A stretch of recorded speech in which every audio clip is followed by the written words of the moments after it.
Some opportunity for us to take care of our own people. We also have a new state park lodge planned at Capon Resort. There was in the legislation, and there's a $25 million lodge that has now gone from an idea to headed to the drawing boards. And we're also working on the Sunday trout stockings. Now, I'm not much of a trout fisherman, but if you're a trout person, you're going to like that more than you like Sunday hunting, because that's going to give you other opportunities. What about government waste? Well, so far, I think we've found 334 state vehicles, which is something. I think the unsung history behind that is many of those vehicles were supporting individuals who had other opportunities. So it's not just a matter of the vehicles, but it's a matter of trying to better manage our workforce and to continue to look for ways that we can streamline the supplying of services, but in the most cost-efficient way. We've had some public safety successes that we're really proud to share. We have put in measures that are keeping illicit drugs out of our prisons and jails. You wouldn't think that'd be a problem, but when people soak writing paper in illicit products and mail it to an inmate, and suddenly that becomes a product they can use internally, they can digest it and chew it up and get an inappropriate use of it, we've been able to stem that through the leadership of our folks in DMAPS. We've also implemented, again, through our mental health system, some intervention trainings to help us in intervention trainings behaviorally in correction facilities. A lot of those folks join us after a very difficult life and getting convicted, and their drug issues and their behavioral health issues don't go away when they come to the correctional facilities. We've worked hard to make those jails safer for our workers and also for the inmates themselves.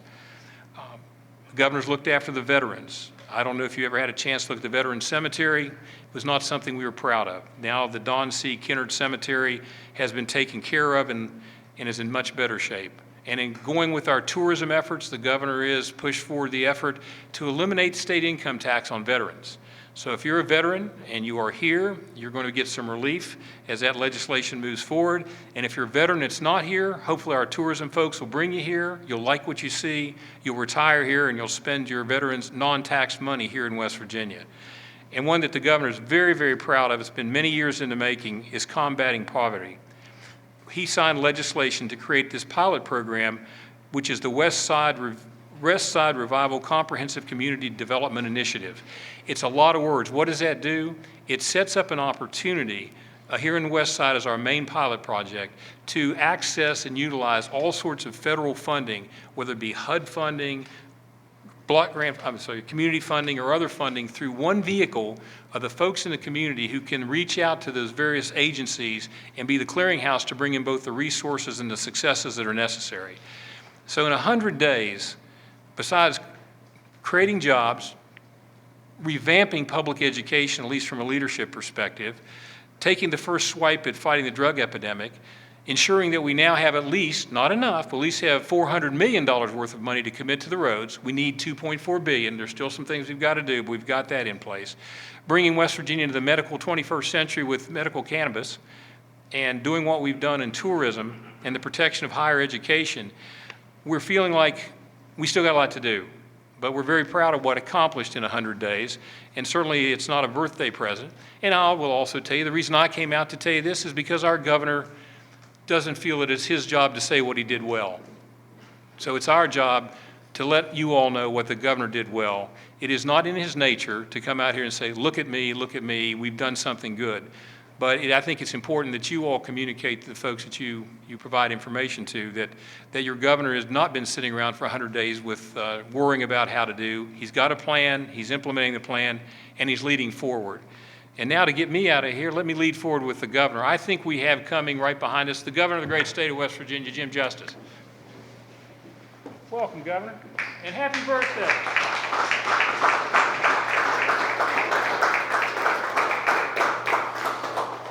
Oh, has he not talked long enough?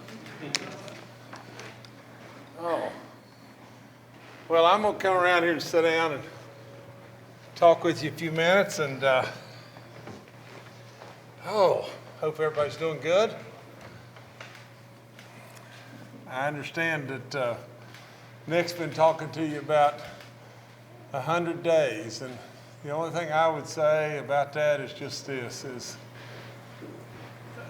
you know, when you think about You know, I said to my wife last night, or some friends that were over at our house, I said, you know, to think, well, you're going to be our governor and you're going to be here 100 days, and surely, hopefully, a whole lot longer than that. But the 100 days has gone by just like that. And we've been busy, and there's a lot of good that we think we're accomplishing, and there's a lot more to accomplish. Now, let me say this, that I hope we're right on the cusp of something that I truly believe is amazing. And that is, I think we're on a pathway to pass a budget that is going to be really special. I'm announcing today that we're going to call everybody back a week from tomorrow. So everybody will be coming back a week from Thursday morning. And I can tell you there's been a lot of dialogue go on between the House, the Senate, myself, the Dems, the Republicans on both sides, and I do really believe that we're on the verge of doing something that I think is, if we can get everyone to just buy in, it could be a real bipartisan effort in which all of us should be really proud. I'd like to just show you just this, or maybe I can just sit here and talk with you and that'll be easier. But if you could just imagine the budget that was presented to me, and let's just do an 80,000 foot flyby. The budget in which we had would have devastated higher ed. It would have cut K through 12 and really hurt. We would have literally killed thousands of people as we walked away from them with DHHR cuts. We would have walked away from really substantial federal matching dollars in DHHR. We would have walked away from a teacher's pay raise. We would have walked away from our vets. We would have walked away from marketing our state with tourism dollars. Now, in addition to that, if that's not bad enough for you, we wouldn't have had anything in there as far as the tiering of helping our coal companies or our gas companies when things are bad, and really helping us when things are really good. And if that isn't bad enough, we were throwing away 48,000 road jobs. 48,000 jobs, throwing them away. We were throwing away the ability for you to go on our turnpike or our toll roads, whichever they may be, for $8 and drive for free. We were throwing away the ability to fix the potholes in the existing roads. And we were also draining $90 million more out of our rainy day fund. We've already been downgraded. We would be downgraded even more. Now, I've said it and said it and said it. If we had done that, what would the plan have been? Think about it. Think about what I just said.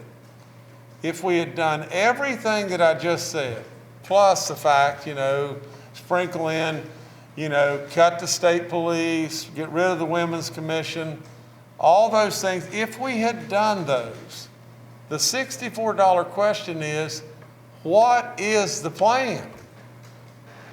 You see, what is our job here? Our job here is not to just balance the budget. I'll tell you how you can balance the budget. I can balance the budget in 10 seconds. We can do something as absurd as, well, let's just don't have school in West Virginia. you know? And if that's not crazy enough, let's just eliminate all of our rainy day fund and we'll just balance the budget for this year. But you see, we have a bigger job than that, don't we?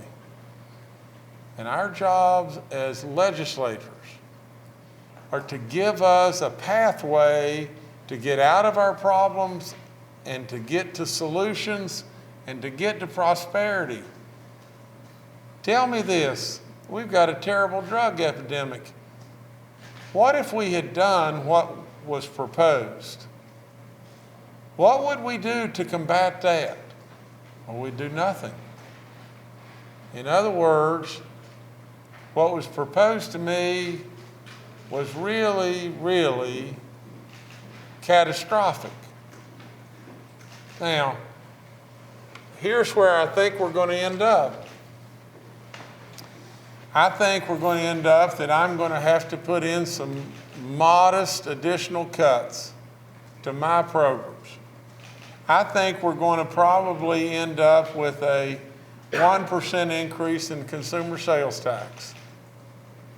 I think we'll have a very, very, very modest business type tax, whether it be net corporate income, everybody's worried about this CAT tax, which I truly believe would be by far the best and the simplest and the easiest. But they seem like, that I'm really interested in only in one thing. I just want the businesses to participate. I don't really care how, whether it's net corporate income or gross margin or CAT or whatever it may be. I don't care. I just think we've all got to pull the rope together. Now, I think from the standpoint of anything beyond that, on my end, there isn't much beyond that.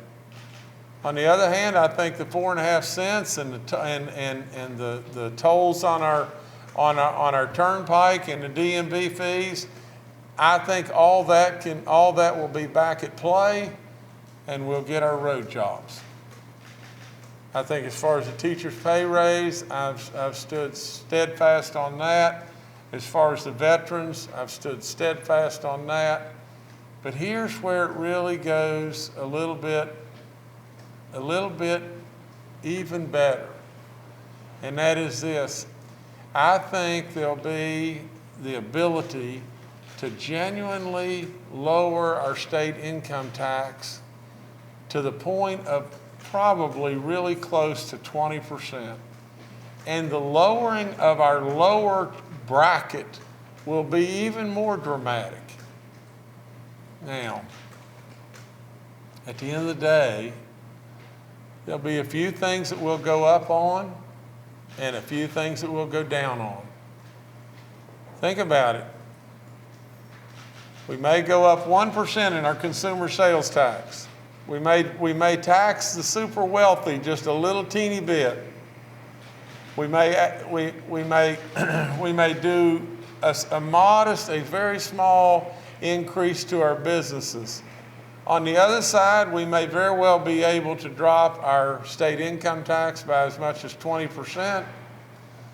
In addition to that, we may be able to lower our severance tax to our coal companies when things are bad and raise them for all of us when things are good. We may very well be able to let our people go on our turnpikes and everything for $8.